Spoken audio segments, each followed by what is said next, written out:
Mi hermana, avui nos recorda a morte e resurrección de Jesucristo, muriendo ela destruir morto para nós e resucitando, ela lanta-nos para uma vida nova. Del bautismo nos tur amore e a resucitar un novo Cristo. Pensei, láganos permitir Dios viva una vida santo y profesar fe de iglesia.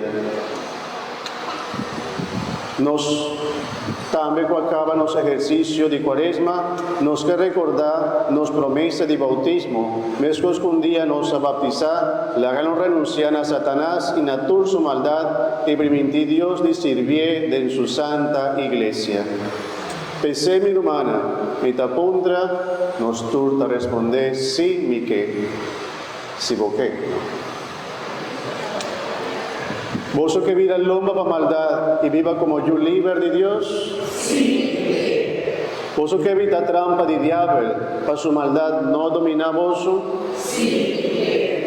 ¿Vos que renuncian a Satanás, trata de picar y rey de maldad? Sí. Ahora nos avisa, sí, mi te quiere. ¿Vos te quiere de Dios Tata Todopoderoso, Creador de cielo y de tierra? Sí, te quiere. Vos te quiere de Jesucristo soyuno, Señor, cuando nace de la Virgen María, con la crucificada, con amori, con resucitado por de muerto y con aborta sentana mandreche de Dios? Sí, te quiere. Vos te quiere del Espíritu Santo, Iglesia Santo y Católico, comunión de Santona, por don de picar, resurrección de carne y vida eterna? Sí, te quiere. Nos turtariza y sáquitanos fe. Esa que fe de iglesia, e fe que nos está profesar con orgullo,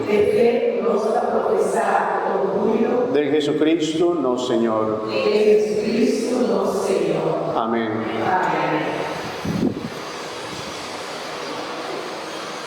Dame ese, conchi, es un papaya agua.